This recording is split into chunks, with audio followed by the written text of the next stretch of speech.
Isa si Joanne Anacleto po sa maraming mga Pilipino na nangarap na maiyahon sa kahirapan ang pamilya sa kanya pong pakikipagsapalaran sa ibang bansa. Pero hindi tulad ng iba na matagumpayang paglalakbay, si Joanne bukod sa bigat sa dibdib na mawalay sa pamilya ay nagkaroon pa ng stage 4 breast cancer.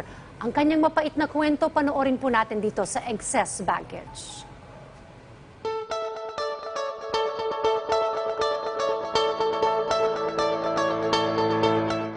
Ako po si Joanne Anacleto, dito po sa Qatar.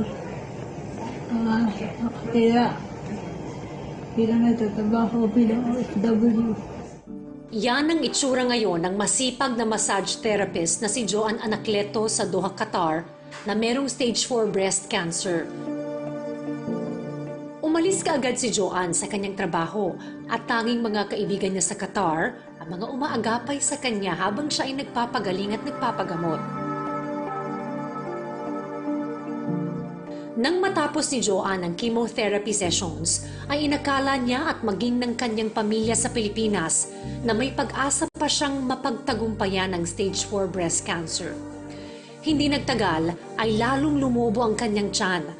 Napapadalas din ang pagsakit nito kaya muli siyang sinuri ng kanyang doktor. Matapos masuri ay lumabas na kumalat na pala sa ibang parte ng katawan ni Joanne ang kanyang breast cancer. Nanghihina na ang kanyang pangangatawan hanggang sa halos hindi na siya makakilos at makapagsalita. Madalas na rin siyang sumuka ng dugo. Sa kagustuhang makahingi ng tulong, nagre-record ng video message si Joanne. Sana tuloy-tuloy po na siya ako itulungan sa pangangailangan po sa pinansyal sa aking anak na si Joshua. At sa mga taong na tumulong sa akin, maraming salamat. At sana gabayan kayo ng Diyos na makapal. Salamat at sana hindi kayo mapagod sa pagtulong sa akin. Kaya naman para lalong lumakas ang kanyang loob at para din mas matutukan pa mismo ng kanyang pamilya ang kanyang kalagayan, susubukan ng Rise and Shine Pilipinas na mapauwi agad sa bansa si Joanne.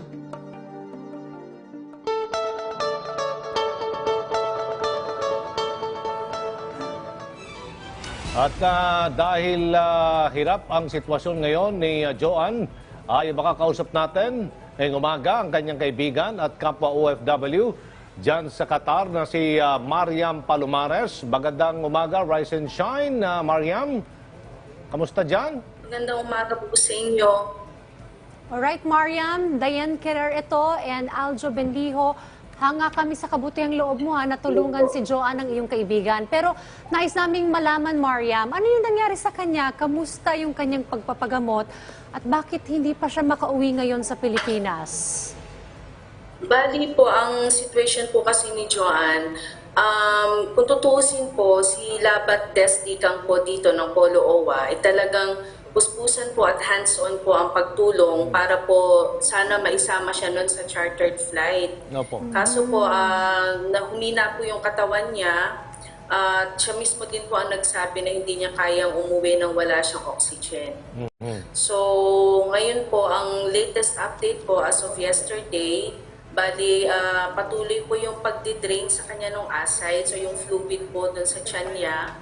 At kinakailangan po niya din na physiotherapy kasi po like nung dinalaw ko siya nung huli, masasakit yung kanyang mga limbs. Pero nung sumunod ko namang dalaw, okay na. Yun nga lang, hindi talaga niya maigalaw.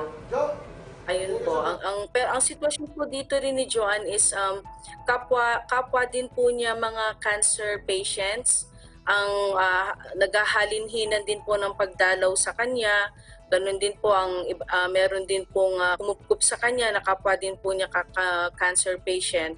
So yung bayanihan po dito sa mga ganitong sitwasyon, talaga pong mas mararamdaman po ng mga OFW na meron pong ganitong karamdaman. Mariam, tinutulungan ba siya ng kanyang amo at nasaan ng kanyang pamilya dito sa Pilipinas? Kung nakakausap niyo siya at sinusubukan ba nilang humingi ng tulong sa ating mga ahensya dyan? Bali po, ang nag-pledge naman po talaga yung kanyang employer na tutulungan din siya. Bukod po sa pledge din po talaga ni assurance nila Patikang na anumang mangyari, once na maging fit to travel si Joanne, ay talaga pong meron po silang nakahanda din na para po makauwi siya. At ganun din naman po yung kanyang employer ay nag-pledge na cash naman po ang ibibigay para daw po sa anak din ni Joanne, si Joshua. Ang amin lang po kasi sanang, ang iniisip po namin, kasi po hindi po siya basta marirelease dito ng doktor, hanggat hindi talaga siya nagiging stable yung mga vital signs, at saka hindi talaga, unless makalakad siya, parang ganun po ang situation po ngayon eh. At ang hiling lang nga po sana namin, if in case po, inshallah, mag-stable yung vital signs niya. Kung makauwi siya ng Pilipinas, ang hiling po namin ay may tumulong din para po sana yung anak niya si Joshua ay makita po kaagad siya pagdating sa Manila kasi as we understand, mag-undergo pa rin siya ng quarantine dyan. Ang hirap na. Alright, Mariam, gaya nung ginawang pagtulong nitong Rise and Shine Pilipinas, itong ating programa sa 11 seafarers na makauwi sa Pilipinas, susubukan po ng Rise and Shine Pilipinas na matulungan din po si Joanne. Kaya naman po sa pagkakataong ito, Maraming ay salamat makakausap din po natin si Attorney Hans Leo Kakdak, ang administrator po ng Overseas Workers Welfare Administration, live via phone patch. Magandang umaga po, Rise and Shine po, Admin Hans. Dayan Hello, Kirer magandang po ito umaga with po sa Aljo inyong lahat. Bendio. Magandang umaga. Opo, Admin Hans, ako po si Aljo Bendio, kasama din Sir natin si Aljo. Dayan Kirer. Opo. Ano po Sir kaya Dayan. ano po kaya ang magagawang tulong ng OWA para kay Joanne? Matutulungan ba natin siyang agad na mapauwi considering her situation at may pandemic pa? Opo. Yes. Sa pagkaunawa po sa sitwasyon ay minamanmanan ng ating Polo OWA, Labat Desdicang sa Doha, ang ating OFW, at yung kanyang sitwasyon ngayon ay hinihintay na lang na maging fit to travel siya. At pag nangyari yan, siyempre mapapauwi natin siya. Walang gastos sa kanya at sa kanyang pamilya. At pag uwi dito sa Pilipinas ay two options. Una, pwede siyang dalhin sa hospital for treatment or check-up. At pangalawa, dito sa ating quarantine facility, kasi ito swab siya pagdating sa airport. Opo. At dadalhin sa hotel quarantine facility, mga 1 hanggang 3 araw ang kanyang ilalagi. Tapos iuwi natin siya sa kanyang hometown o home city. Alright, nasa kabilang linya din po si Mariam. Mariam, pagkakataon mo ring ipanawagan yung tulong para sa iyong kaibigan na si Joanne. Maaari mong kausapin ngayon si Admin Hans. Go ahead. Attorney Hans, una po sa lahat, nagpapasalamat po kami dito, lahat po ng nagmamalasakit kay Joanne. Dahil po talagang si Labat David Gikang po talaga ay hands-on at lagi po niyang minomonitor si Joanne like you said. At nagpapasalamat po kami sa inyong assurance na once maging fit to travel si Joanne ay talagang makakauwi siya at walang iintindihin ng kanyang pamilya.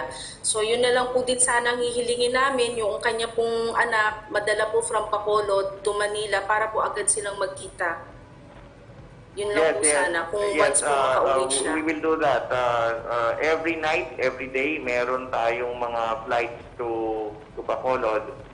So, no problem po ito. Yun nga lang, yung kailangan talagang she needs to go through the swab testing process.